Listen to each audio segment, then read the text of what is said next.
The soft clinking of glasses and hushed voices filled the small Purple Leaf wine shop in the historic district of Tucson. Nima Caldwell smoothed a loose strand of her locks and smiled at an older couple examining a bottle of Argentine Malbec. "That's one of my personal favorites," she said, moving closer. "The vineyards sit at over 6,000 feet in altitude, which gives the wine a real minerality and depth." The woman looked at Nima with interest. "Have you actually been there?" "Not yet, unfortunately," Nima replied, but she kept smiling. "The winemaker came to last year's festival, though, and we had a long talk. He showed us pictures. Next time, he's bringing videos of the entire property." This was Nima's traditional tasting event, held every last Friday of the month. There weren't many visitors, around 15 people, but it was exactly the intimate, cozy atmosphere she aimed to create. Small tables with cheese boards and homemade bread were set up between the racks of carefully curated bottles. Nima scanned the room. 6 years ago, when she first opened the store, the space was cramped and awkward, an old warehouse with towering ceilings and cracked brick walls. She had personally selected the wooden paneling and the track lighting that now softly illuminated the exposed brick. The shop had become her creation, her sanctuary, and her greatest source of pride.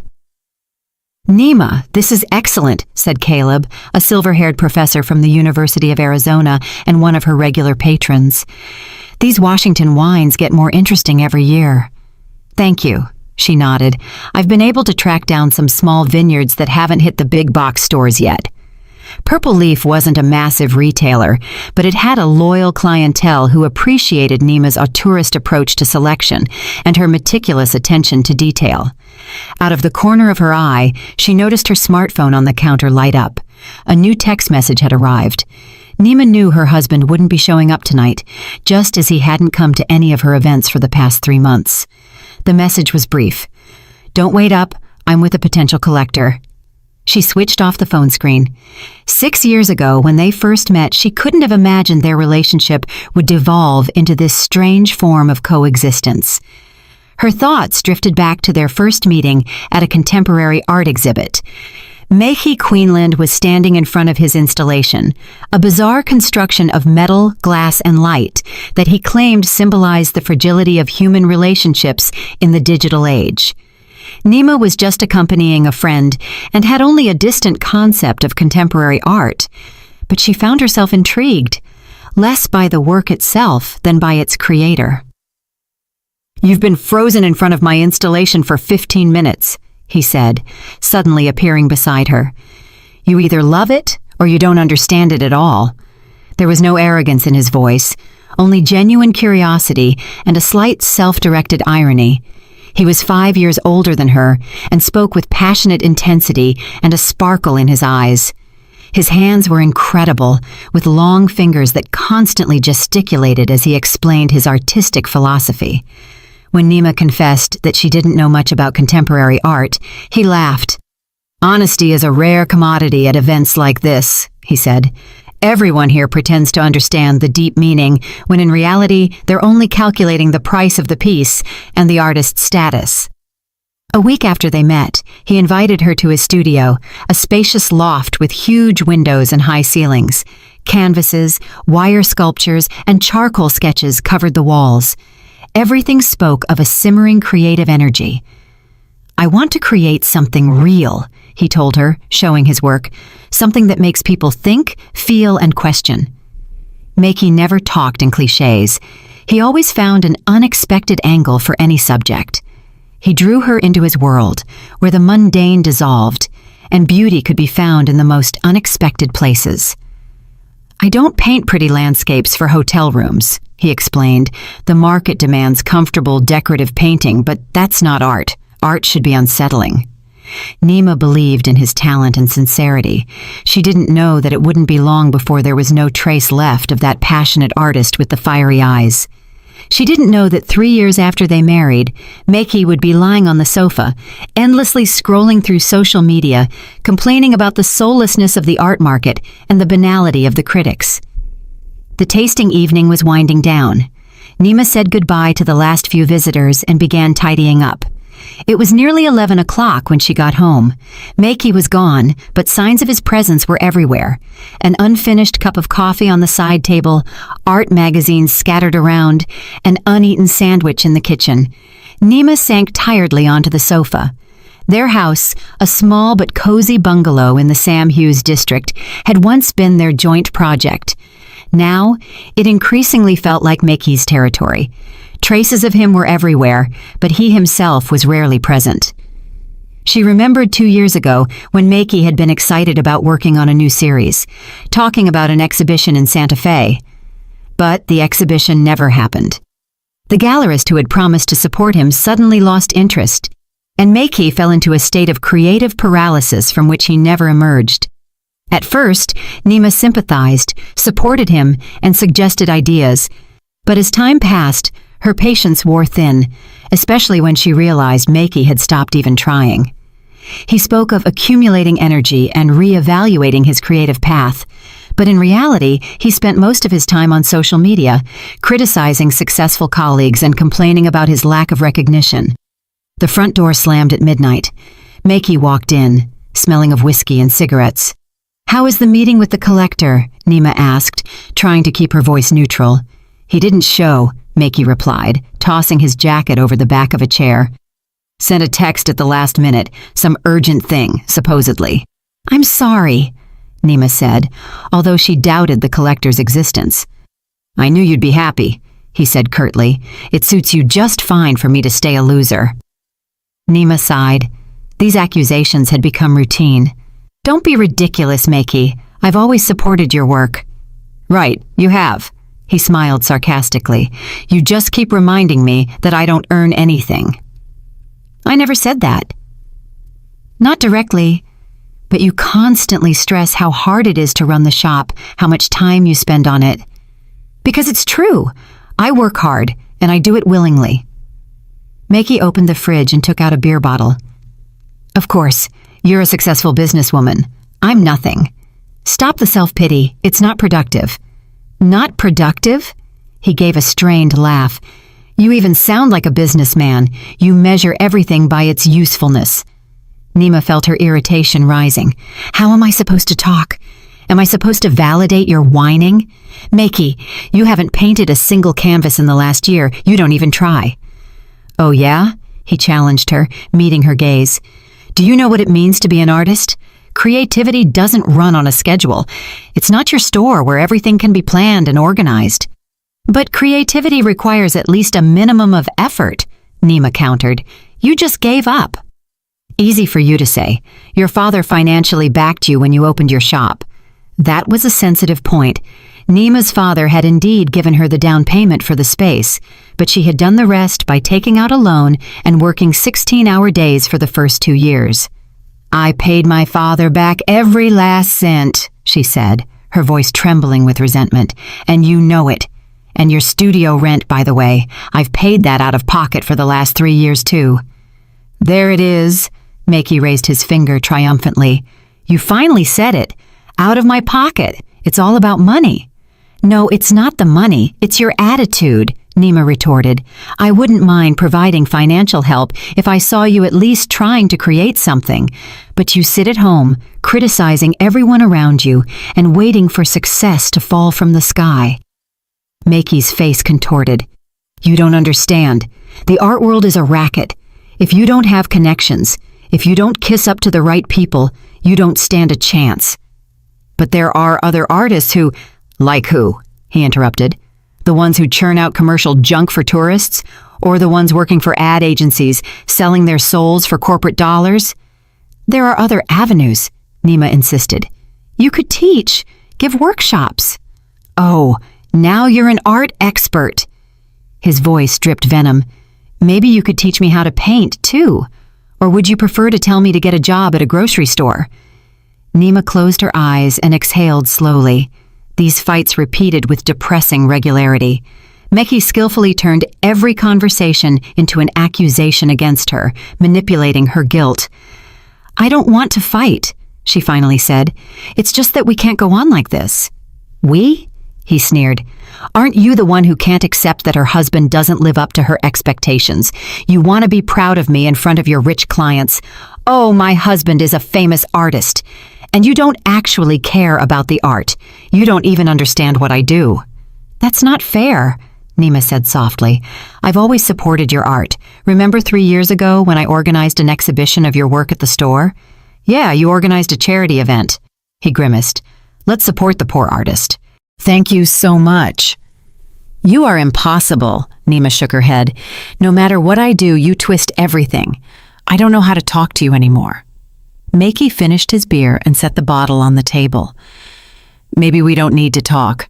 Maybe it would be easier for you to find someone more successful, a financial analyst or a lawyer, something to brag about." "Stop it," Nima said tiredly. "I won't participate in this anymore." She stood up and walked toward the bedroom. "Go ahead, run away," Makey yelled after her. "That's what you always do. Avoid conflict instead of solving problems."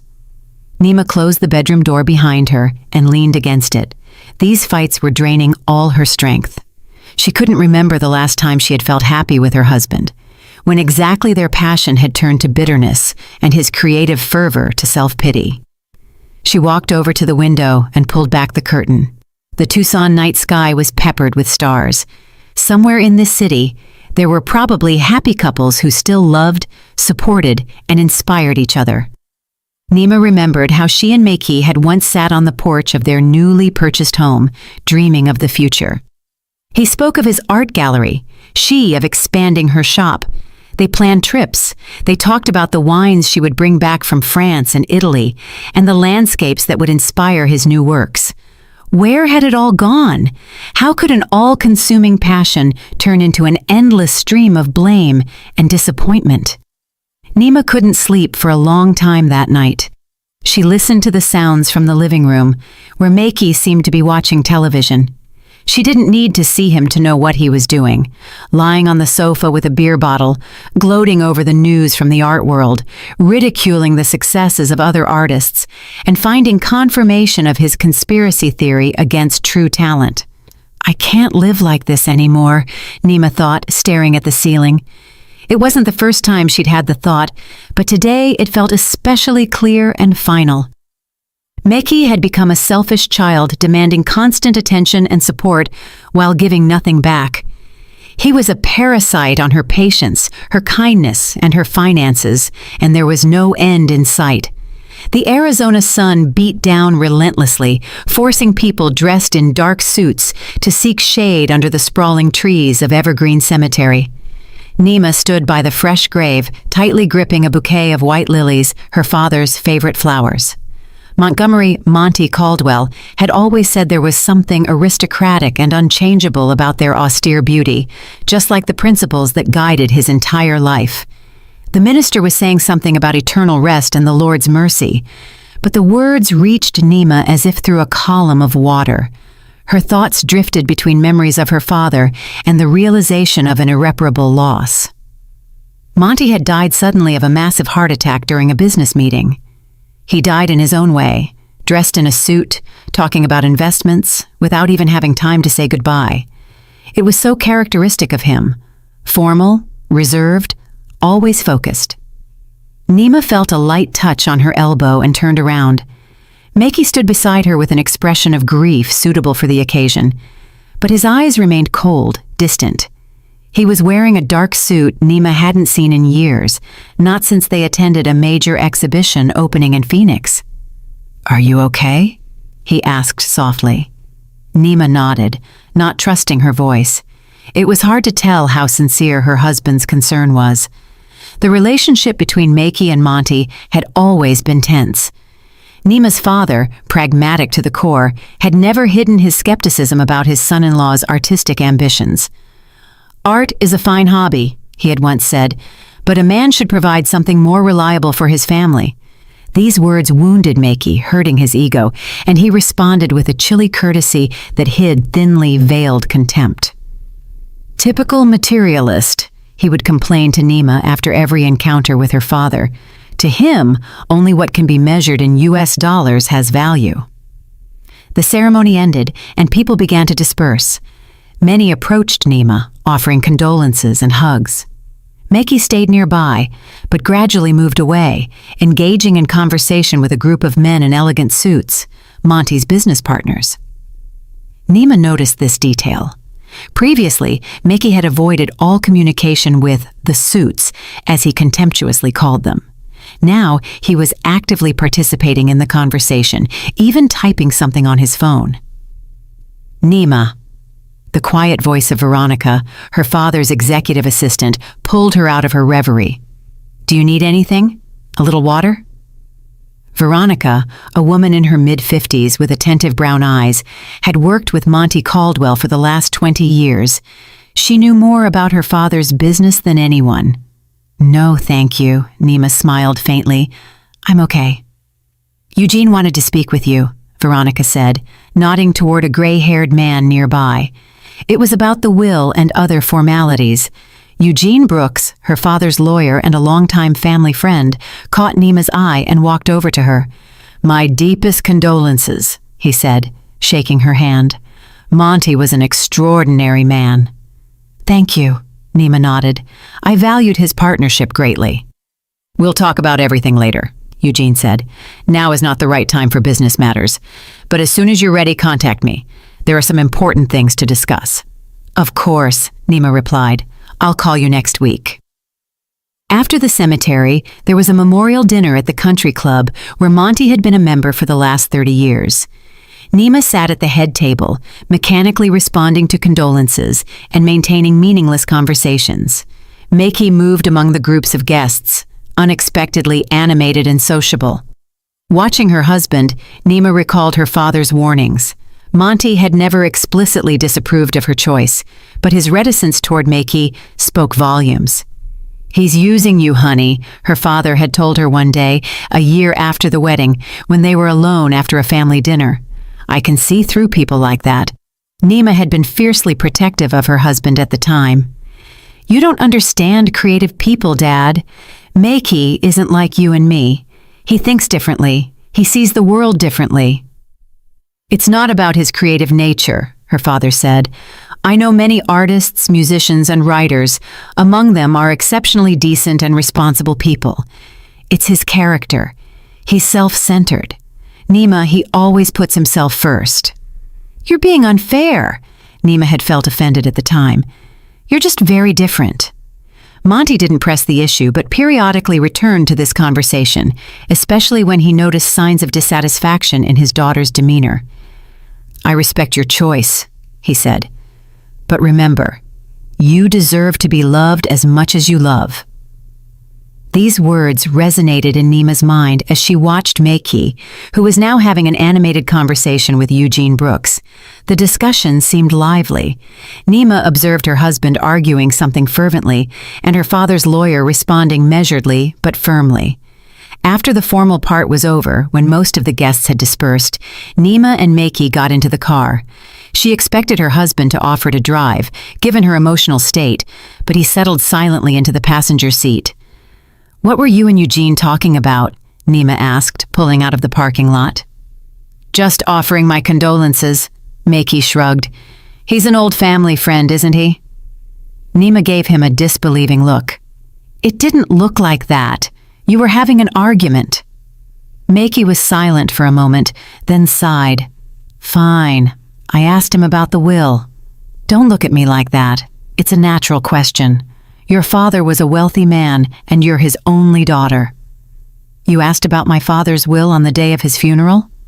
Nima felt a wave of indignation surge inside her. When else? Meki frowned. Don't make a tragedy out of it. It's a practical matter. We need to know where we stand. We? Nima interjected. Yes, we, Meki said with emphasis. I'm your husband, remember? What a wife inherits has everything to do with her husband. Nima tightened her grip on the steering wheel, trying to focus on the road. What exactly were you interested in? When will the announcement be made? What assets are included in the inheritance? What restrictions might there be? Meki listed. Standard questions. And what did Eugene say? He said everything would be made official at the appropriate time. Meki grimaced. Typical lawyer answer. Nothing concrete. They drove in silence for a few minutes. Then Meki spoke again, this time in a softer tone. Look, I know you're upset right now, but we have to think about the future. The inheritance could change our lives. We could pay off our loans, maybe buy a bigger house. I'd be able to focus on my art without worrying about money. His words struck Nima. Her father had been buried only hours ago, and her husband was already making plans for his inheritance.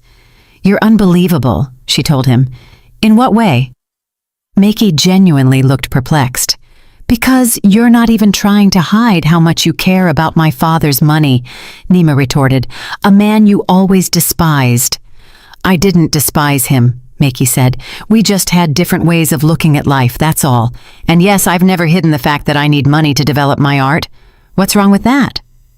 All great artists needed patrons, but most of them created great works, Nima said.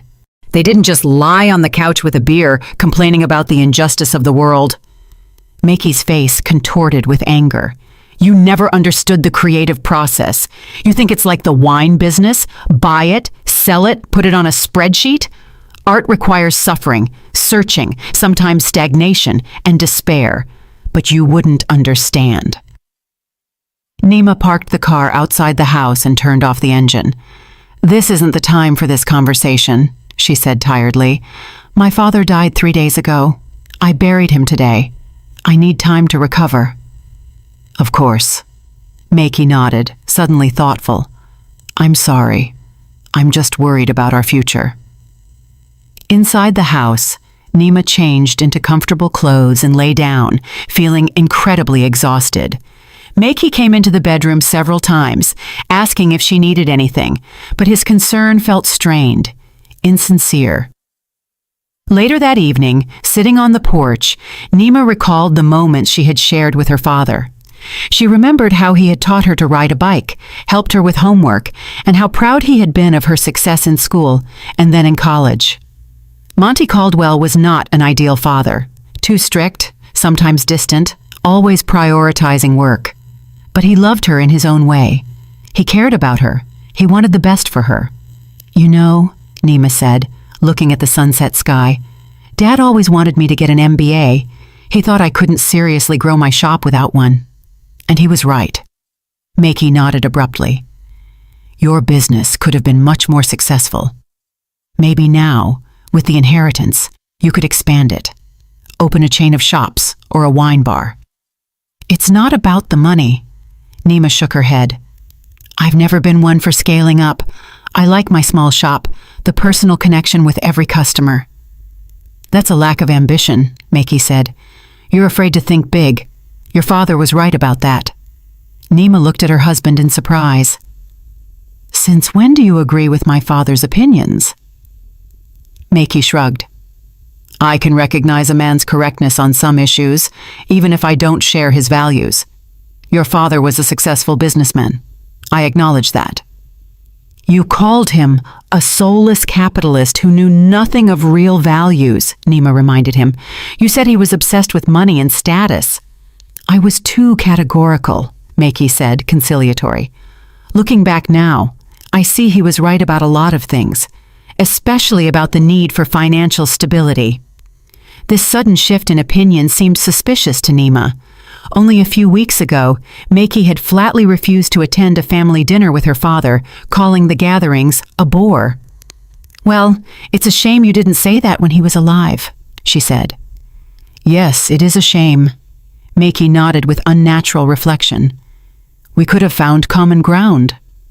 Nima remained silent, realizing her husband's insincerity, his sudden interest in the business world, his respect for her father's memory. It all stemmed from the expectation of an inheritance. The next morning, Nima woke up to the sound of drawers opening. Meki was rummaging through her desk. What are you doing? She asked, sitting up in bed. Looking for Eugene's phone number, Meki answered without stopping his search. I want to schedule a meeting with him. What for? To discuss the details of the inheritance. Nima sat up fully awake. Meki, Eugene is my father's lawyer, not our family lawyer. He will communicate with me about inheritance matters, not you. But I'm your husband, Maki objected with poorly concealed irritation. "We should handle these matters together." "No," Nima said firmly. "This is my relationship with my father and his lawyer. When the will is read, I will tell you everything." Maki straightened up, his face flushed with anger. "You don't trust me?" "It's not about trust," Nima retorted. "It's about respect. Respect for me and for my father's memory." "Oh, please," Maki scoffed. "Your father always treated me like a second-class person. He didn't think I was good enough for his precious daughter." "That's not true," Nima said, even though she knew there was some truth in his words.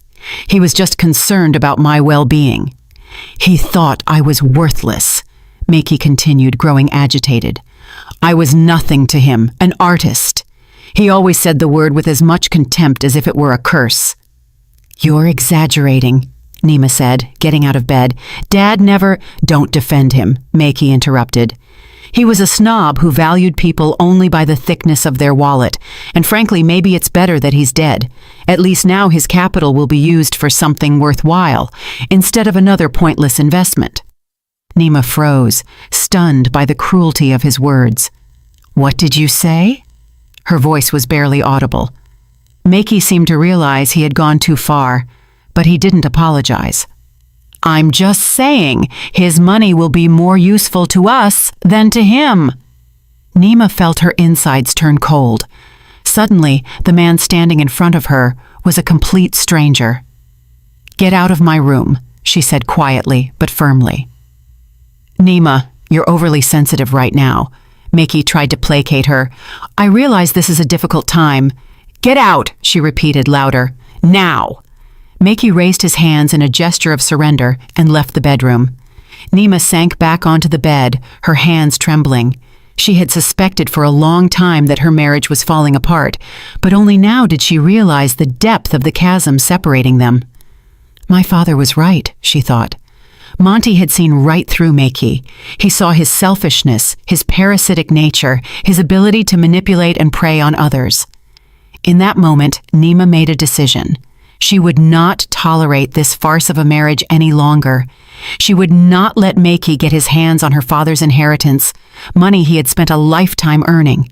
She would not let him destroy what she had built for herself, her business, her reputation, her life. She stood up, walked to the mirror, and looked at her reflection. Pale face, dark circles under her eyes, but a look of determination and clarity, just like her father's. Nima took a deep breath and slowly exhaled. It was time to end this relationship. It was time to start a new chapter of her life without Maki Queenland. The morning was unusually cool for Tucson. Nima woke up early and stared at the ceiling for a long time, thinking. She could hear Maki snoring through the wall. After their confrontation the night before, she had gone to sleep in the guest room, slamming the door and muttering something about her being dramatic and hysterical. Even a week ago, the idea of divorce had seemed terrifying, almost impossible. Now, however, she felt a strange calm, as if she had finally made a decision that was long overdue. Maki's words about her father had been the last straw that broke the camel's back of her illusions. She got up, showered, and dressed in simple jeans and a white blouse. Today, she had an important conversation ahead of her, and she wanted to feel confident and comfortable. In the kitchen, Nima brewed a strong black coffee, sat down at the table, and opened her laptop. She began researching the divorce process in Arizona, asset division, and her rights. The more she read, the more certain she became of her decision. Arizona was a community property state, but that only applied to assets acquired during the marriage. An inheritance was considered the separate property of a spouse, unless explicitly transferred into community property. Nima took a few notes and closed the laptop when she heard Maki's footsteps. He walked into the kitchen, yawning and stretching, as if the argument from the night before had never happened. "Morning," he said, heading for the coffee maker. "What's for breakfast?" "Nothing," Nima replied calmly. "I didn't cook." Maki raised his eyebrows in surprise but said nothing and set about making coffee. When the cup was ready, he sat down opposite Nima and took a sip. "Look, about last night," he began in a conciliatory tone. I overreacted. Of course, your father was a good man and I respected him. It's just that we sometimes clashed. Nima remained silent, observing her husband. How easily he changed his tone, how cunningly he tried to smooth over what couldn't be smoothed over. It was his usual tactic. First push her to the limit, then feign repentance to manipulate her guilt. I want a divorce, Meki, she said calmly and clearly. His hand with the cup froze halfway to his mouth. What? I want a divorce, Nima repeated. Our marriage turned into a farce a long time ago. We're both miserable. Meki slowly set the cup down on the table. You can't be serious, he said, attempting a smile. This is about yesterday, Nima. It was just an argument. All couples have disagreements. It's not about yesterday. She shook her head. Yesterday just opened my eyes to what I've felt for a long time. Our relationship is exhausted.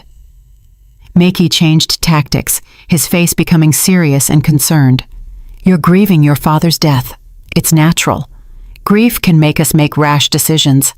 Let's not rush. I'm not rushing, Nima countered. I've been thinking about this for a long time. We're not compatible, Meki. You want one thing out of life and I want another. And it's not just about money or career. It's about values, about life, about each other. Meki's face began to change. The mask of concern evaporated, giving way to irritation. And you tell me this now? When your father has just died, when you're about to inherit. His voice was getting louder. What a coincidence. What does the inheritance have to do with it? Nima frowned. This is about our relationship, which... Oh, don't play innocent, Meki interrupted. You have it all figured out. Get the money and get rid of me so you don't have to share it. Very clever. Nima shook her head. You're making everything revolve around money again, and that just proves I'm right. The material aspect is all you care about, isn't it? Meki gave a scornful smile. You're your father's daughter, just as calculating, just as cold. You measure everything in terms of profit. That's not true, and you know it, Nima said quietly. I've always supported you. I believed in your talent when no one else did. I paid for your studio, your materials, your exhibitions. I never asked for anything in return. And now you're using it against me, Meki exclaimed. Typical. You pretend to help selflessly, and then you charge me for it. Nima sighed, feeling her patience draining away. I'm not sending you a bill, Meki. I'm just stating a fact. Our marriage is not working. It hasn't worked for a long time. Fine. Meki stood up, pushing his chair back hard. If you want a divorce, you can have one, but don't think I'm walking away empty-handed. What do you mean? Nima asked, though she already knew the answer. Half of everything you own belongs to me, Meki said with grim certainty. The shop, the house, the cars, and yes, the inheritance too. The inheritance is not community property under the law, Nima said calmly. And you opened the shop before we married, but you grew it while you were married to me, Meki countered. Any lawyer will tell you that the increase in a business's value during the marriage is considered community property. Nima was surprised by his knowledge. It seemed Meki had been studying the issue for some time, preparing for a potential divorce. I'm not going to argue the law with you, she said. That's what the lawyers are for. Ah, you've already hired a lawyer. Meki laughed bitterly. Even better, planning everything behind my back. No, I haven't hired a lawyer yet, Nima said, but I intend to. You should too, I assume. You can bet on that, Meki nodded, and my lawyer will shake you down for every last dime. You'll regret starting this. Nima stood up, ending the conversation. The only thing I regret is not doing it sooner. Now, if you'll excuse me, I have a meeting. With who? Meki demanded. It doesn't matter, Nima replied, heading for the door. I'll be back tonight. I hope by then you'll have calmed down and we can discuss this like adults. Meki followed her with a furious grimace on his face. Don't think you can just get rid of me like that. I know my rights. I'm going to make you pay for all those years when you looked down on me and thought I was a loser. I never thought you were a loser, Meki, Nima said quietly. putting on her jacket. That's how you see yourself. Don't you dare psychoanalyze me. He grabbed her arm, squeezing it so hard that she cried out in pain. You think you're so smart. You think you have it all planned out. I'll divorce you in such a way that you'll spend the rest of your life paying the consequences. Nima pulled her hand away and took a step back. You're only making things worse. Let go of me. You're not going anywhere until we finish this conversation, Miki said, blocking her path to the door. I'm not letting you just walk away and take everything that rightfully belongs to me too. What exactly belongs to you, Miki? Nima asked, feeling anger boil inside her. The shop I built with my own hands? The money I earned while you lay on the couch complaining about the injustice of the world? Or the inheritance from a father who saw right through you? Miki's face contorted with rage. You've been using me all these years. You wanted to keep an artist around to look intellectual in front of your snobby clients? Oh, my husband is such a creative artist, and you never believed in me. You never supported me.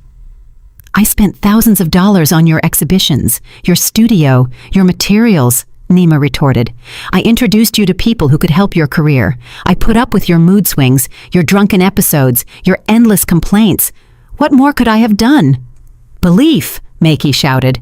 True belief in my talent, not treating my art like some passing fancy that has to be tolerated. I did believe, Nima said softly at first. But you stopped believing in yourself, Miki. You gave up, and now you want to blame the whole world, including me. Miki suddenly laughed, a cold, unpleasant sound. You know what? Maybe this is for the best. Divorce is a great idea. I'll get my share of your business, my share of the inheritance, and I can finally make art without your constant recriminations and condescending looks. You won't get anything from the inheritance, Nima said firmly. It's not community property. We'll see, Miki smirked. I'll get a great lawyer, and believe me, they'll find a way to get to the inheritance too. After all, we've been married for 6 years. Legally, I'm entitled to half of everything. Not half of the inheritance, Nima repeated. Inheritance, money, business, what's the difference? Miki waved his hand. The only thing that matters is that you'll pay for what you did to me. You'll pay for me for the rest of your life. These words, spoken with such malice, finally made Nima see the situation with total clarity. The person standing in front of her was not the man she had once loved, but a greedy, petty egoist who would do anything for money. I'm leaving, she said, pushing past Miki and opening the door. And I advise you to calm down and think. If we separate peacefully, it will be better for both of us. Peacefully? Miki laughed after her. Oh no, dear, it won't be peaceful. I'll take everything I can from you, I promise. Nima walked out of the house, pulled her car keys out with trembling hands, and got behind the wheel. She didn't start the engine immediately, trying to calm down and organize her thoughts.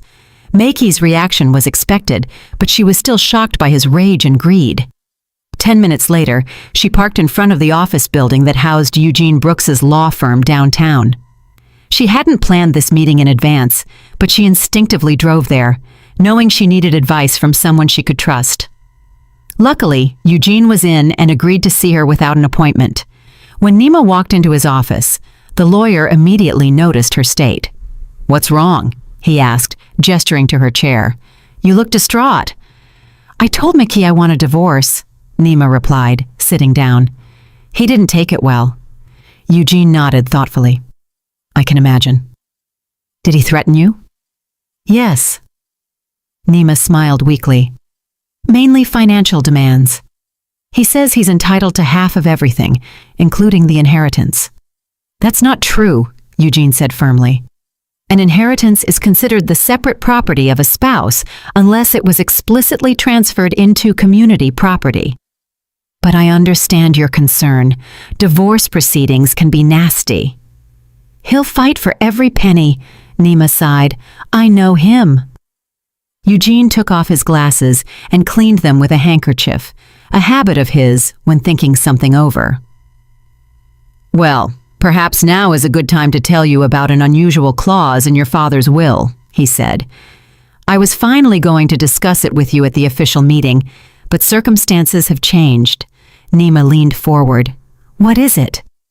You see, Eugene put his glasses back on, your father was a cautious and very astute man. He never fully trusted Meiki and was worried he might try to access your inheritance in case of conflict. So, he took steps. And what did he do? Nima asked, feeling a mix of surprise and gratitude toward her father. He created a special trust, Eugene explained.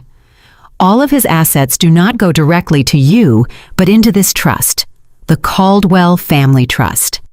You are the sole beneficiary, but with a crucial condition. The trust assets are shielded from spousal claims in the event of a divorce. It's perfectly legal and quite common among wealthy individuals. Nima felt a huge weight lift off her shoulders. So Meiki won't be able to claim the inheritance? Not only won't he be able to claim it, Eugene smiled, he won't even be able to challenge it in court. Your father consulted the best family law attorneys. The structure is flawless. And my business? Nima asked. I started the shop before we married, but its value increased during the marriage, and Meiki can claim a share of that increase, Eugene finished for her. Yes, that's true, but your father also thought of that. In the last few months of his life, Monty secretly hired a private investigator to gather information on your husband, just in case, as he put it. Nima frowned. A detective? Why? Your father suspected that Meiki might not be a faithful husband, Eugene said carefully, and unfortunately, he was right. He opened a desk drawer and pulled out a folder. Here are several photographs of Meiki with various women in compromising situations. That's only part of it, Eugene said. There's also evidence of financial fraud, trying to obtain loans with falsified documents, tax evasion. Nothing major, but enough to seriously sway the divorce process in your favor. Nima slowly went through the photos. She felt no pain or jealousy, only weariness and final confirmation that she was right. I don't want to use this if I don't have to, she said finally. I hope we can separate civilly. Of course, Eugene nodded. But if Meiki gets aggressive, we'll have leverage. When is the official reading of the will? Nima asked, handing the photos back to him. I've scheduled it for next week, Eugene replied. It'll just be you and me as the executor present. Meiki can attend as your spouse, but he doesn't have to. He'll have to be present, Nima said firmly, especially now that I've filed for divorce. He's within his rights, Eugene agreed, but again, it won't change anything legally.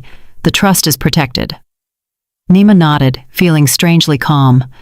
Her father, even after his death, continued to look after her, protecting her from dangers she couldn't always see herself. Thank you, Eugene, she said, standing up, for everything and for seeing me without an appointment. My door is always open for Monty Caldwell's daughter, the lawyer smiled. And remember, no matter what Meiki threatens you with, he won't be able to touch the inheritance. Your father made sure of that. Leaving the office, Nima felt her resolve strengthen.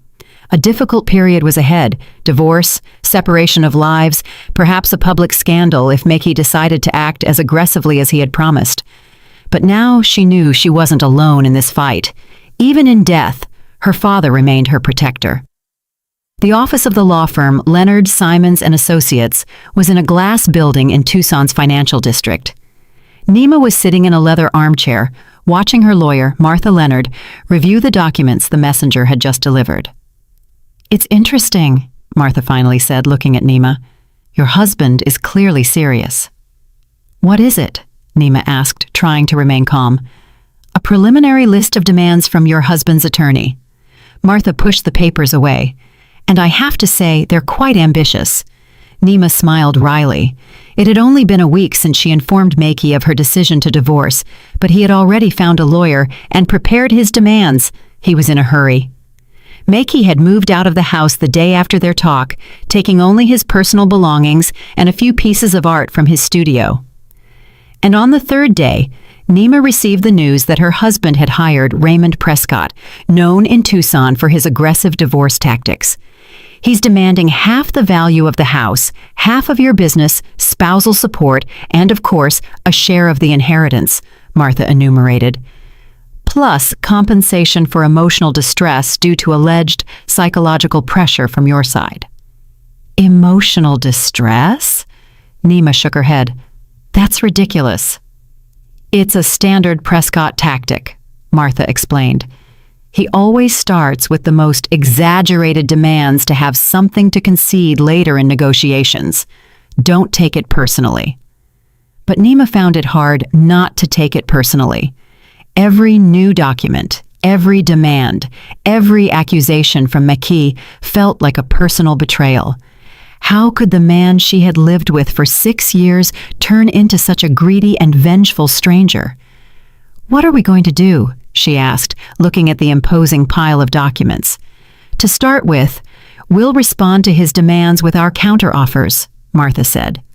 "But don't worry too much. We're in a strong position, especially with the information Eugene Brooks provided us." Nima nodded. Eugene had already given Martha all the material gathered by the private investigator hired by her father. This evidence of Mackey's infidelity and financial machinations was a powerful ace up their sleeve, which they were holding back for now. "I don't want to use this material if I can avoid it," Nima said. "It would be humiliating for everyone." "I understand," Martha nodded. "But sometimes the mere threat of its use can be more effective than the evidence itself. Prescott is an experienced lawyer. He'll catch the hint and maybe advise his client to temper his appetite." Leaving the lawyer's office, Nima felt drained, as if she had run a marathon. Every such meeting sapped her strength. She got into her car and closed her eyes for a few minutes, trying to clear her thoughts. Her cell phone ringing pulled her out of her reverie. The name Rowena flashed on the screen. "Hello," Nima answered, and even those brief words sounded tired. "How was the meeting with the lawyer?" Rowena asked without preamble. "The usual, new demands, new accusations." "That bastard," Rowena cursed. "I'm sorry, but I can't call him anything else." "It's okay," Nima smiled faintly. "I sometimes call him that in my head too." "Listen," Rowena's voice became determined. "You need a distraction. Come over to my place. I'll make dinner tonight. We'll open a bottle of wine. I promise we won't talk about the divorce." Nima exhaled gratefully. "That sounds wonderful. Thanks, Ro." Rowena Xavier had been her best friend since college. They had studied business together. They dreamed of starting their own businesses. Nima, a wine shop, Rowena, an antique store. Both dreams had come true, albeit with varying degrees of success. Purple Leaf was thriving, while Rowena's antiques shop was more of a hobby than a real business. But that never became a source of envy or rivalry. Their friendship transcended that. In the afternoon, Nima parked in front of Rowena's small bungalow in Sam Hughes, a few blocks from her own home. The front garden was, as always, a riot of color. Rowena was an avid gardener. "Finally," she said, opening the door. "I thought you wouldn't come." Rowena was the opposite of Nima, small, with red hair and freckles across her nose. She always radiated energy and optimism. Now, she wore a brightly colored dress that further emphasized her cheerful nature. "Sorry, I was late leaving the shop," Nima explained, embracing her friend. "It doesn't matter as long as you're here." Rowena led her into the living room, where the table was already set. "I made seafood pasta and opened a bottle of that Italian wine you brought back from your last trip." During dinner, they talked about everything except the divorce and Mackey. Rowena talked about her latest finds for the shop, a new exhibition at the art museum, and her vacation plans. Gradually, Nima felt the stress of the last few weeks receding. "You know what I've been thinking?" Rowena suddenly said, refilling their glasses. "You need to start a new chapter. And I'm not talking about the divorce now, I'm talking about something bigger." "What are you talking about?" Nima looked at her friend with interest. "Remember when we dreamed of starting a business together? A wine shop with an antiques department?" Nima smiled. "Of course I remember. We even thought of a name, Vines and Times." "Exactly," Rowena nodded. "Why don't we revisit that idea?" Now would be a perfect time. You'll get your inheritance. I've saved some capital. We could find a bigger space, combine our collections. Nima considered it. The idea was tempting, especially now, when she desperately needed something new, fresh, and hopeful. It's an interesting idea, she finally said. But right now, with the divorce and everything— Exactly now, Rowena exclaimed. You need something that's entirely yours, something Makey can't even touch. A new business started after the divorce is finalized will be completely safe from his claims. Nima smiled at her friend's enthusiasm. You're right. Let's return to this conversation after the will reading and the first divorce hearing. If everything goes well, I'll seriously consider it. Deal. Rowena raised her glass. To new beginnings. They clinked glasses, and for the first time in a long time, Nima felt a ray of hope. Maybe something new and beautiful would be born out of this whole nightmare. The next day, Nima returned to her usual routine. She opened the shop, did inventory, and met with suppliers. The familiar activities calmed her and gave her a sense of normalcy amidst the chaos her personal life had become. Around noon, Martha Leonard called. I have news, the lawyer said without preamble. Prescott has requested a meeting, an unofficial preliminary one. What does he want to discuss? Nima asked, feeling her heart rate speed up. He's likely testing the waters for a potential settlement, Martha suggested. It's standard practice. We can reach an agreement, but only if you're willing. Nima thought for a moment. I think it's worth a try. If there's a chance to resolve things peacefully, don't count on it too much, Martha warned. Prescott is known for his dirty tricks. This might just be a tactical move. I realize that, but I want to try anyway. All right, Martha accepted. I'll arrange a meeting for next week. One more thing. Eugene Brooks called me this morning. The will reading is scheduled for next Wednesday. Have you been informed? Yes, Nima confirmed. Eugene called yesterday. Makey was notified too, Martha added, and judging by Prescott's reaction, he's very interested in the event. I'm sure he is, Nima replied dryly. After the call, Nima couldn't concentrate on her work. The thought of meeting with Makey and his lawyer was unsettling, and the impending will announcement only added to the tension. Despite Eugene's assurances about the reliability of the trust her father had created, she was still worried. Late that afternoon, her headache was so severe that Nima decided to close the shop early. She went home, showered, and lay down, hoping sleep would help her cope with the escalating stress. But sleep wouldn't come. Her mind spun with thoughts of the upcoming meetings, Makey's potential demands, and his reaction to the will. In the morning, she was awakened by a call from an unknown number. The voice on the receiver belonged to a young woman and sounded uncertain. This is Nima Caldwell, Nima answered, sitting up in bed. Who is this? My name is Layla Woods. You don't know me, but I think we should meet. About what? Nima became concerned. It's about your husband, Makey Queenland, the woman said after a pause. We've been seeing each other for the last few months. Nima felt her insides turn cold. She knew about Makey's infidelities from the detective's files, but it was one thing to see faceless photographs and quite another to talk to a real person. I'm not sure I want to discuss this, Nima finally said. Please, Layla's voice sounded desperate. It's important, not just for you, but for me. He's using people. You need to know, and I have information that can help you. After some thought, Nima agreed to meet Layla at a small coffee shop near downtown.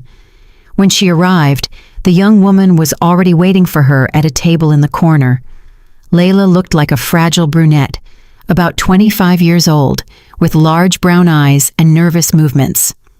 Thank you for agreeing to meet, Layla said when Nima sat down opposite her.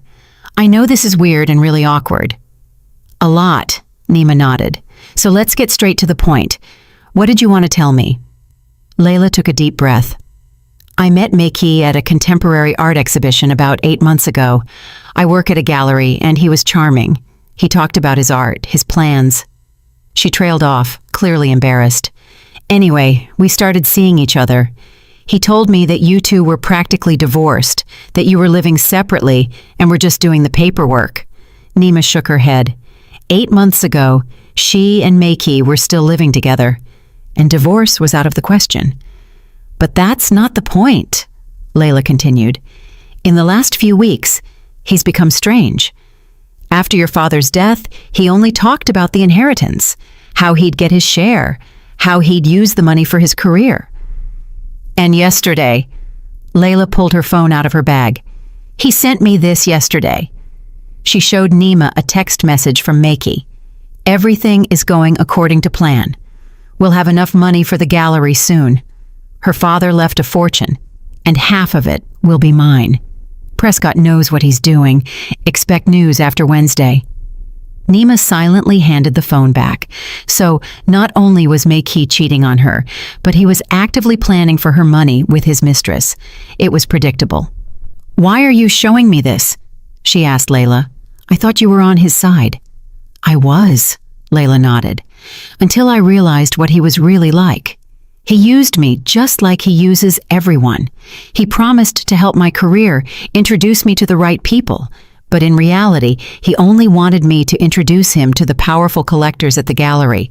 And when I did, when he got what he wanted, his attitude changed. He became cold, distant, and then he started talking about the inheritance." She shook her head. "I don't want to be a part of that, and I think you have a right to know what he's planning." "Thank you for the information," Nima said after a pause. "It helps me understand the bigger picture." "You can use this message if you need to," Layla offered. "I'm willing to testify if necessary." Nima nodded, wondering how this unexpected meeting might affect her and Maiki's divorce process. Obviously, he was not only refusing to budge on his financial demands, but was actively plotting to seize her inheritance. When Nima returned home, she immediately called Martha and told her about her meeting with Layla. "This is valuable information," the lawyer said, "especially if she's willing to testify. The text message and testimony about his plans could significantly influence the court's decision." "I don't want to drag her into this," Nima sighed. "Maiki has done enough damage to her already." "It's up to you," Martha nodded. "But be careful. Prescott won't play fair. He'll likely pressure you into accepting unfavorable terms at the preliminary meeting. We need to be prepared." "I understand," Nima nodded. "I'll be prepared." The day of the informal meeting with Maiki and his lawyer arrived too quickly. Nima put on a severe business suit and pulled her hair back into a tight bun, trying to look confident and professional. But inside, she cringed at the thought of seeing Maiki again so soon. The meeting was set for a neutral location, a conference room in a downtown hotel. When Nima and Martha walked in, Maiki and Raymond Prescott were already waiting. Maiki looked unfamiliar. In a dark suit and neatly combed hair, he seemed more like a businessman than an artist. "Good morning," said Prescott, a tall, thin man with sharp features and a keen gaze. "Thank you for agreeing to this meeting." They sat at the table, Maiki opposite Nima. He looked at her with a strange expression, a mixture of anger, superiority, and something else she couldn't quite recognize. "So," Prescott began, spreading out the papers, "we are here to discuss the possibility of a pre-trial settlement. My client is ready to settle if his share is reasonable." Martha smiled slightly. "We are always open to reasonable offers. What are your terms?" Prescott began enumerating Maiki's demands, the same ones from the preliminary list, but with slight concessions. He still insisted on half the value of the house and the business, but reduced the amount of spousal support and dropped the claim for emotional distress. However, the main point remained unchanged, a share of the inheritance. "We understand that the inheritance is separate property," Prescott said, "but given the length of the marriage and my client's contribution to the family relationship, we believe it's only fair that part of those funds be recognized as community property." Martha listened politely, then just as politely rejected most of the claims. "My client's business was founded before the marriage and developed solely through her efforts. Mr. Queenland did not contribute to its development. As for the inheritance, the law clearly considers it separate property. We are ready to discuss the division of the house and personal assets acquired during the marriage, but nothing more. Makey's face contorted with anger. This is ridiculous. I've been by her side for 6 years, supporting her, helping her with the shop. Makey. Prescott stopped him gently. Let me negotiate. But Makey was unstoppable.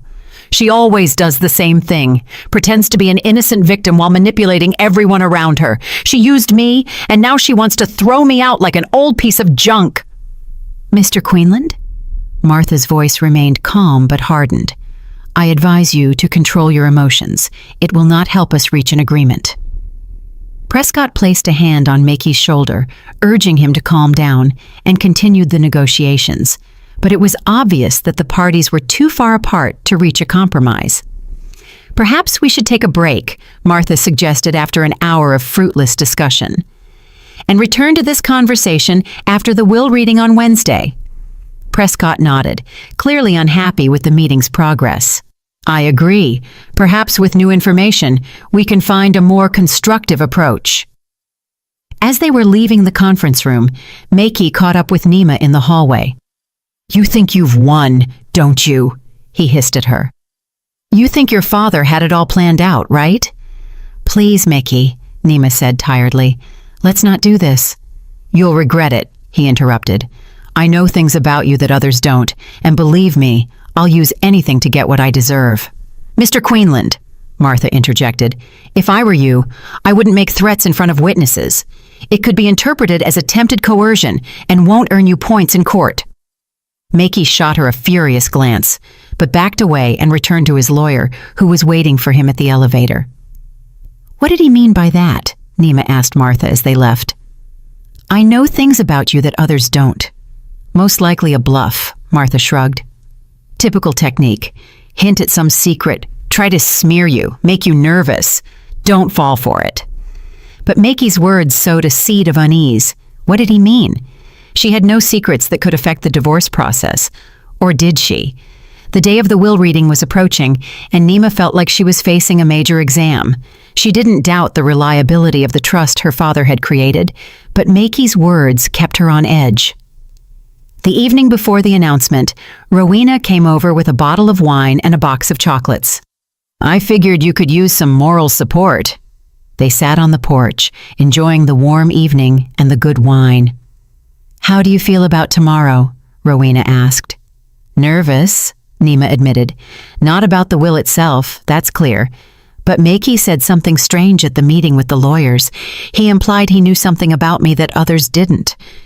And you believed him? Rowena shook her head. Nima, that's obvious manipulation. He's trying to get you rattled, to make you doubt yourself. Don't give in to him. I know, Nima sighed. But it's still unsettling. It's like he's digging through my past, looking for something he can use against me. And what could he possibly find? Rowena looked at her friend intently. You haven't robbed the Museum of Diamonds and hidden the body in the basement, have you?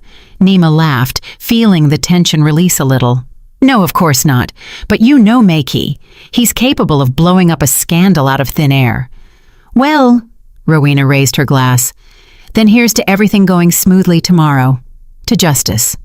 To justice, Nima repeated, clinking her glass with her friends.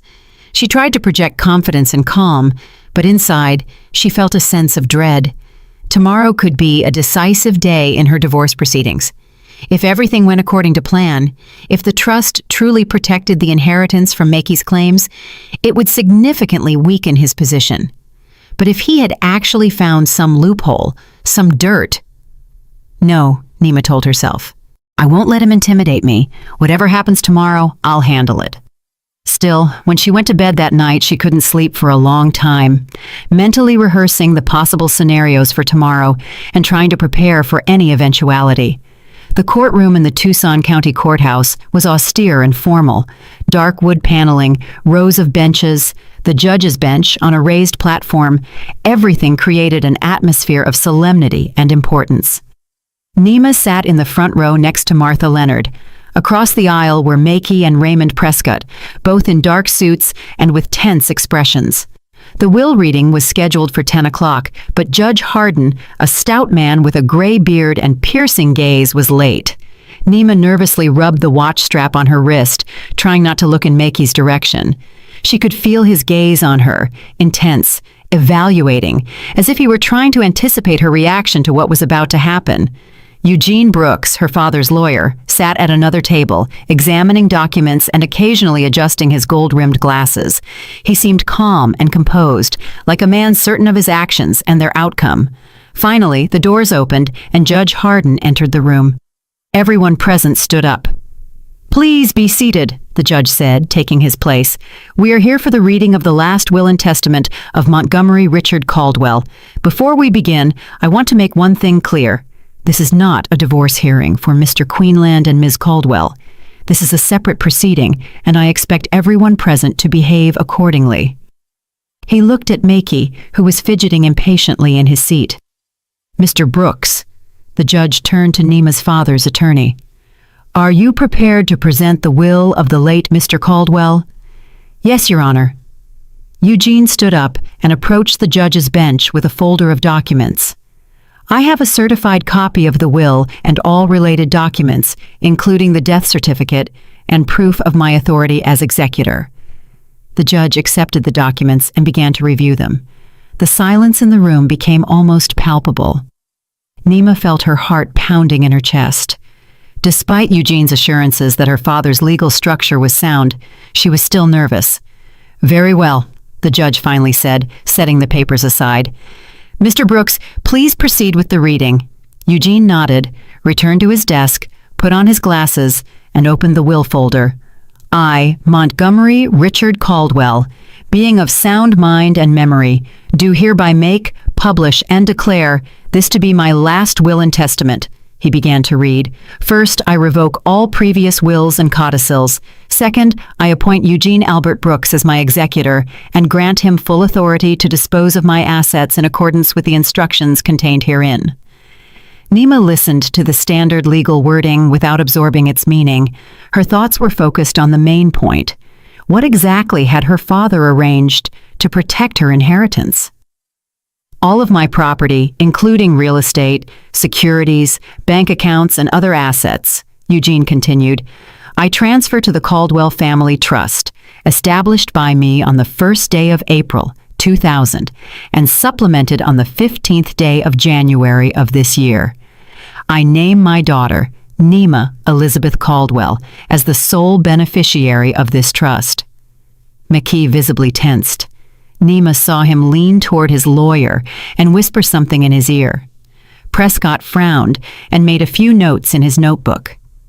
"The terms of the trust," Eugene continued, "are detailed in a separate document that I am submitting to the court. The main provisions are as follows. All assets comprising the trust shall be administered by a trustee, whom I appoint Eugene Albert Brooks, for the benefit of the beneficiary.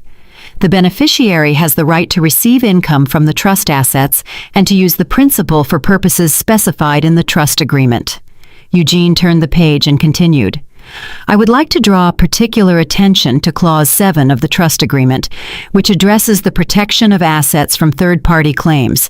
Under this clause, the trust assets are not subject to division in the event of the beneficiary's divorce and may not be subject to claims by the spouse or ex-spouse of the beneficiary.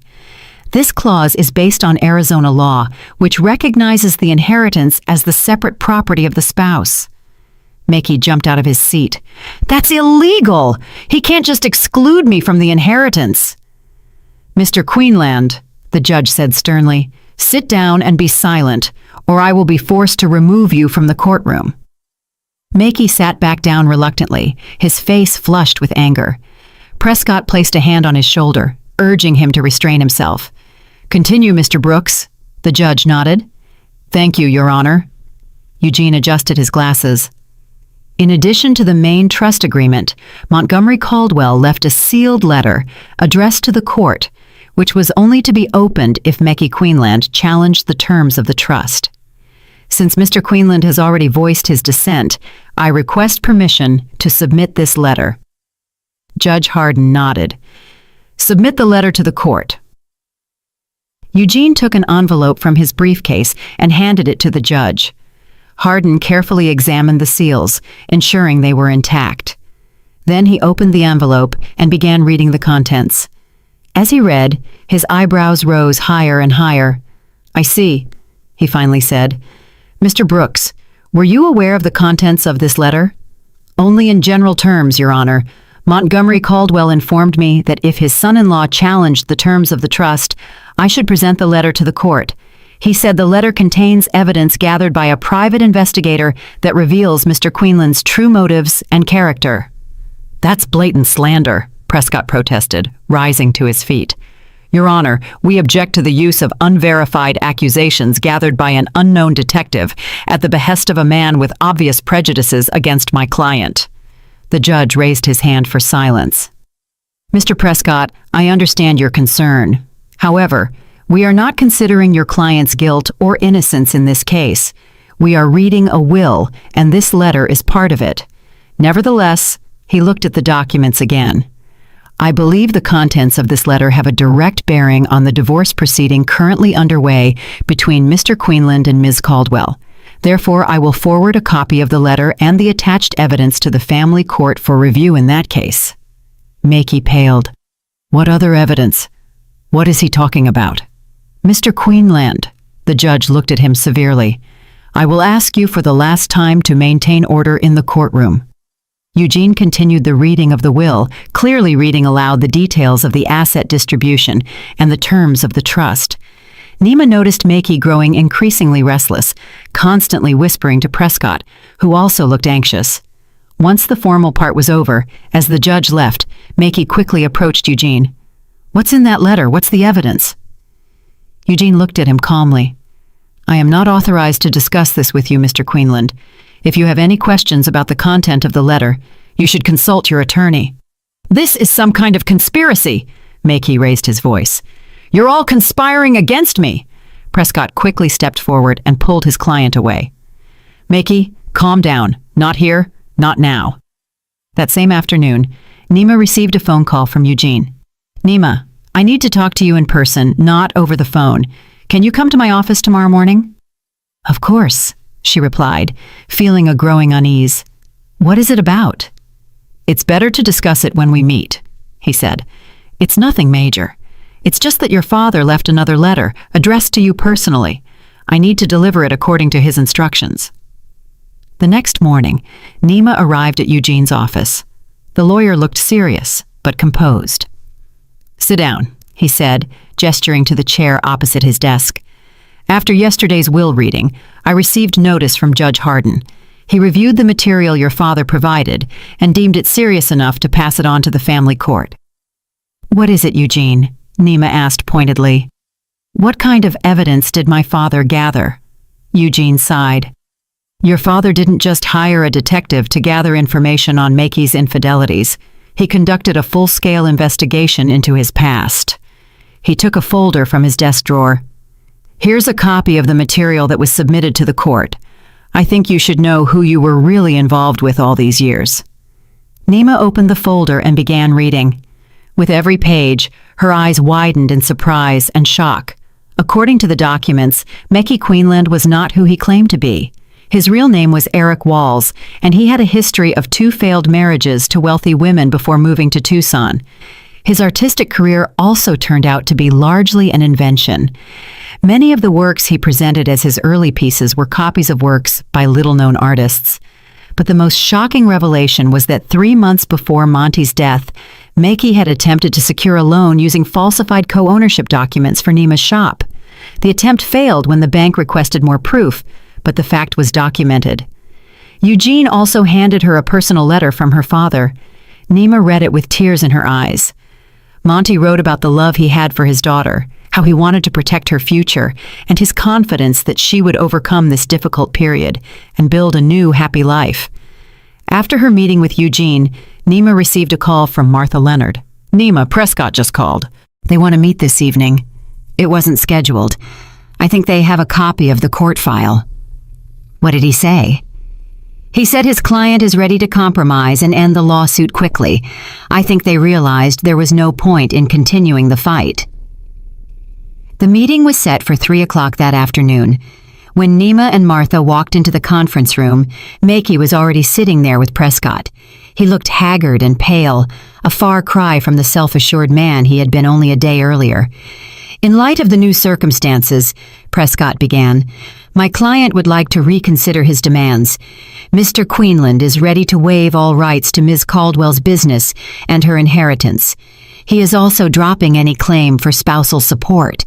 In return, he only asks for an equitable share from the sale of the shared house and the division of personal assets acquired during the marriage.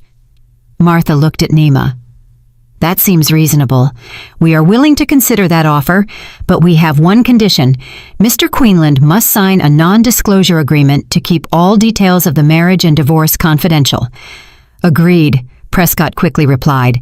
We can prepare all the necessary documents within a week. Once the main points of the agreement were settled, Makey asked to speak with Nima alone. Are you satisfied? He asked quietly. After all, your father got what he wanted. Even dead, he managed to ruin my life. Don't try to manipulate me again, Nima retorted. You ruined your own life with lies and deceit. I loved you, he said, in my own way. No, Nima shook her head. You loved what I could give you. Financial stability, status, the ability to not have to work. That's not love. Makey lowered his eyes. They could sue me for forgery. Help me, Nima. Can you say you knew about it, that it was with your consent? No, she said firmly. I will not interfere. You created this situation. You'll have to face the consequences. Leaving the building, Nima took a deep breath of fresh air. For the first time in a long time, she felt not only relief, but true freedom. From the lies, from the manipulation, from the toxic relationship that had been sucking the life out of her. She decided to go to the cemetery where her father was buried. She wanted to be near him, to thank him for the care and protection he had provided her even after his death. It was a crisp, breezy October morning in Tucson. Nima opened the doors of her Purple Leaf shop 15 minutes earlier than usual. For the past month, she had been coming in early. She liked the way the sunlight began to filter through the large display windows, creating intricate patterns on the floor and walls. 3 months had passed since the divorce was finalized. The papers were signed, the assets divided, and the house sold. Nima bought a small but cozy house near downtown with a spacious front porch and a garden she was just beginning to cultivate. Life was gradually taking a new turn. The door chime rang, and Lillian Coates, one of her regular customers, a middle-aged woman with impeccable taste and a fondness for Italian wines, entered the shop. Good morning, Nima, she greeted her. You're in early today. Good morning, Lillian, Nima smiled. Yes, I decided to prepare for the delivery. A new shipment from Provence should be arriving today. Oh, wonderful, the woman was delighted. I was just about to update my rosé collection. They talked about the new arrivals, and Lillian placed her pre-order. Before leaving, she suddenly hesitated, as if wanting to say something, but not daring to. Anything else, Lillian? Nima asked quietly. Actually, yes. The woman lowered her gaze. I don't know if I should talk about it, but yesterday I was at an exhibition opening at the Morgan Gallery, and everyone was talking about your ex-husband. Nima tensed. Since the divorce, she had tried not to follow what was happening with Makey, though she occasionally heard rumors. What were they saying? She asked, trying to keep her voice neutral. Well, it's not very pleasant. Lillian looked embarrassed. It turns out that one of his pieces that was supposed to be exhibited was found to be plagiarized. Someone recognized a painting by a young artist from Santa Fe. There was a scandal. Makey was withdrawn from the exhibition, and now all the galleries are refusing to work with him. Nima nodded silently. She felt no gloating, only a weariness at the thought that Makey was still following the path of deception. I shouldn't have mentioned it, Lillian said guiltily. It's fine, Nima assured her. We've been divorced for a long time, and his life has nothing to do with mine anymore. When her customer left, Nima was thoughtful. It was strange to realize that she had once been so attached to this man, so convinced of his talent and sincerity, but now she looked at the news about him with distant curiosity, as if he were someone she barely knew. The day passed with the usual concerns, receiving deliveries, updating the catalog, consulting with customers. In the afternoon, as Nima was closing the shop, Rowena called, hurrying across the street with a brightly colored bag in her hands. "I can't believe I caught you," her friend said breathlessly. "You're usually late on Thursdays." "I decided to come in early today," Nima smiled. "I have a meeting with the designer about the expansion." "Ah, yes." Rowena's eyes lit up. "Are you really buying the space next door?" "Yes, I signed the contract last week," Nima nodded. "The landlord finally agreed to sell. Now I'm going to merge the spaces and renovate them." "What about our idea of doing business together?" Rowena pouted jokingly. "It's not forgotten," Nima replied seriously. "It's just been modified. Remember we talked about a wine shop with an antiques department? What if we do a wine shop with an exhibition space? Your antique pieces, paintings by local artists, wine tastings?" Rowena clapped enthusiastically. "That's brilliant! A symbiosis of art and wine. When do we start?" "Let's discuss the details over the weekend," Nima suggested. "Right now I have to run to a meeting." "Sure." Rowena handed her a package. "This is for you. I found it at an antique sale, an old French wine decanter. I thought it would be perfect for your collection." Nima hugged her friend, thanking her for the gift. As she headed to the meeting, she thought about how much her life had changed in the last few months.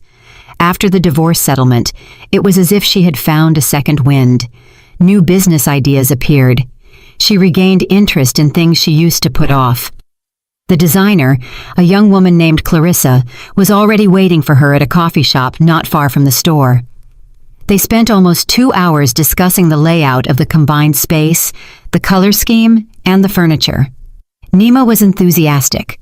This project was entirely hers. No compromises or concessions to others' ideas about how her business should be. As she was driving home, she incidentally saw a familiar figure across the street.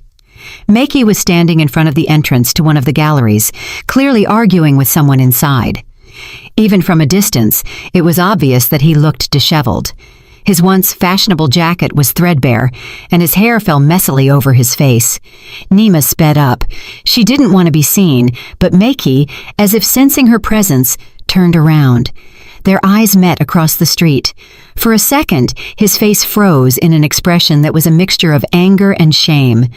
Then he abruptly turned away and walked off quickly. That fleeting contact left a strange feeling. Not regret, not anger, but rather a final confirmation that her decision had been correct. Maki was still living in a world of illusions and deceit, while she was building a future based on truth. At home, Nima poured herself a glass of wine and went out onto the porch. The evening Tucson was bathed in the warm amber light of the setting sun. She contemplated the small garden she had started to build. She had planted some flowering shrubs, laid a flagstone path, and placed a bench under an old olive tree.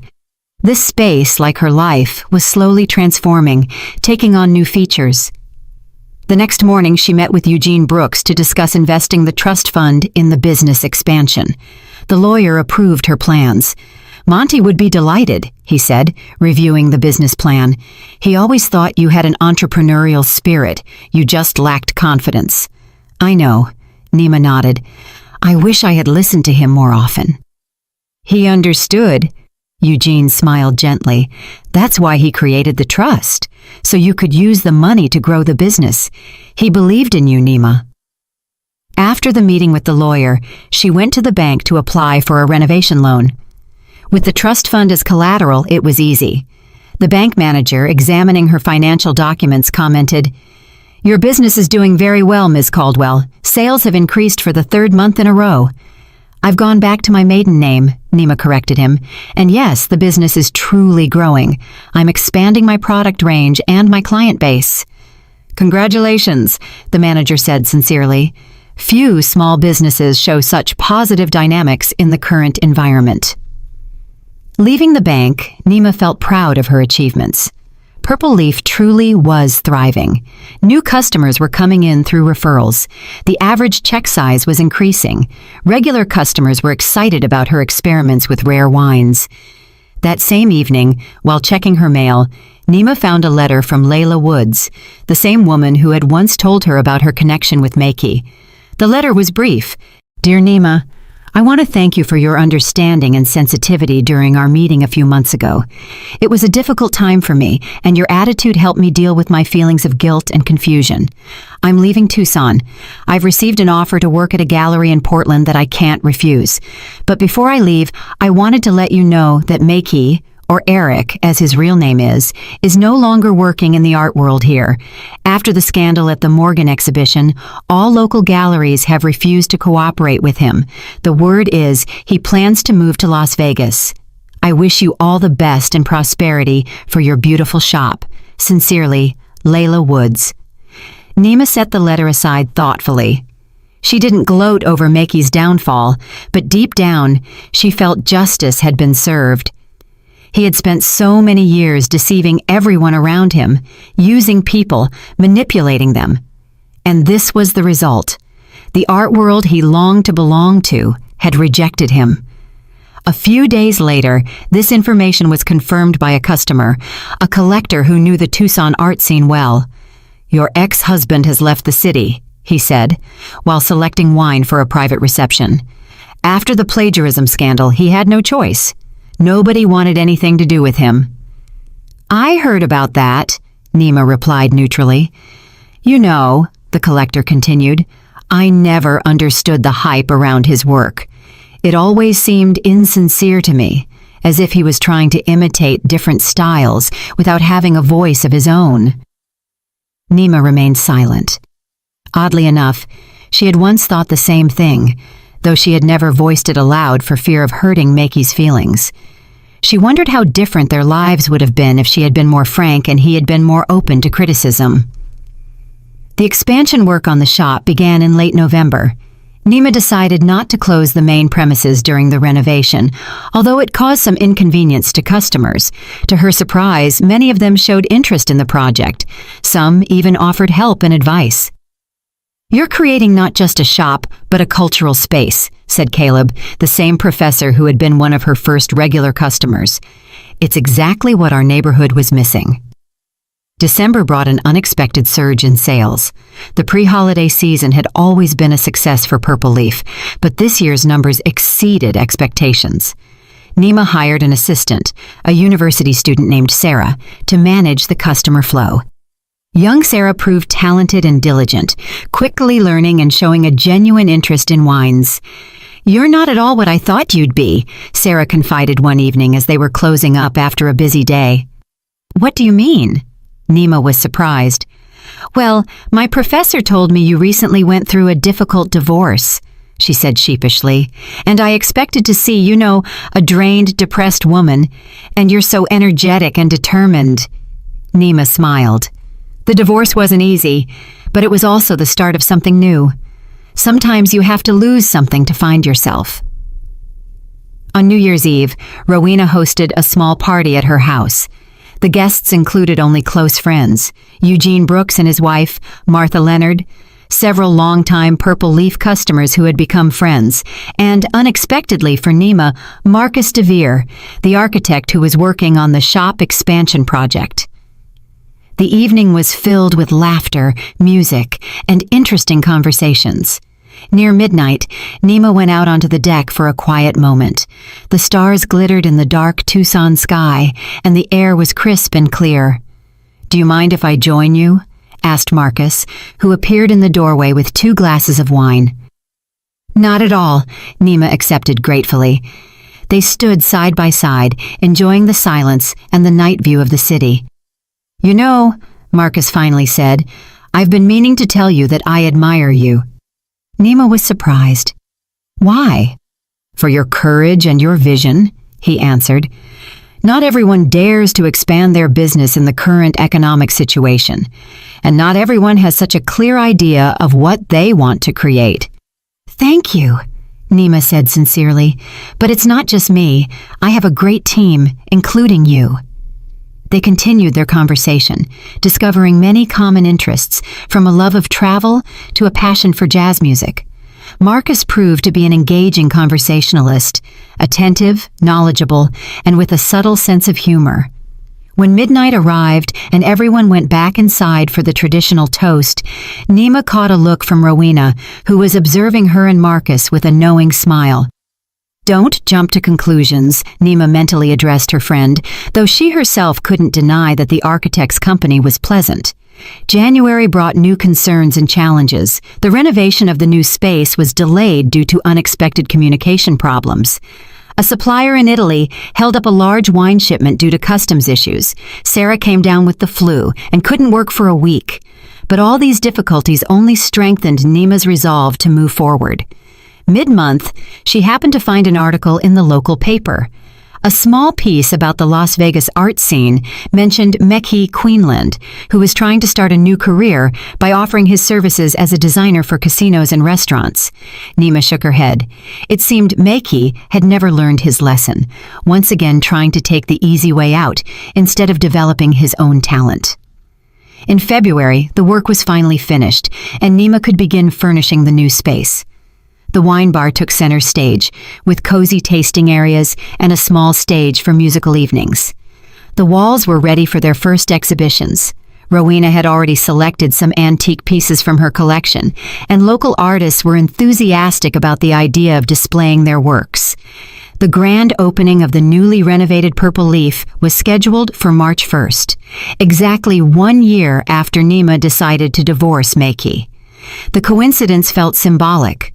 A full circle, the end of one chapter and the beginning of a new one. The opening night exceeded all expectations. The venue was packed with people, regular customers, friends, members of the local business community, and journalists.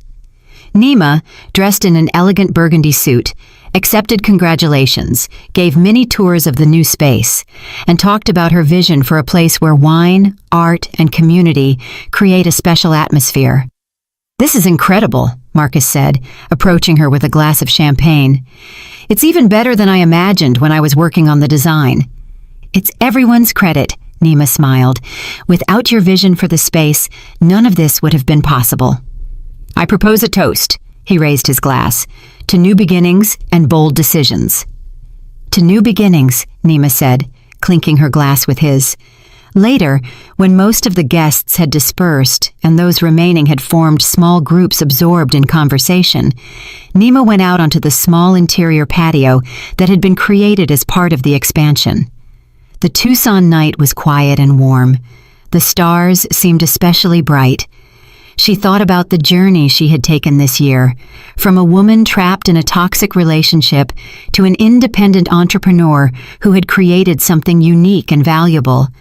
There had been pain and disappointment, betrayal and anger, but also discovery, growth, and new opportunities. A year ago, she couldn't have imagined feeling so calm and confident, being surrounded by support and understanding, having her business thrive and her heart slowly opening to new relationships. Life went on, and many chapters remained to be written. Nima took a deep breath of the night air and smiled at her thoughts. Her father had been right. She was much stronger than she thought. And now that strength was becoming her support in the new, free life she was creating day by day. Did you like the story, and which city are you listening from? Let's meet in the comments. If you like the story, you can support me by sending a super thanks so I can keep bringing more stories like this. Thank you so much for your sweet support. I'm looking forward to your comments on the story. On the screen, you can see 2 new life stories that I highly recommend.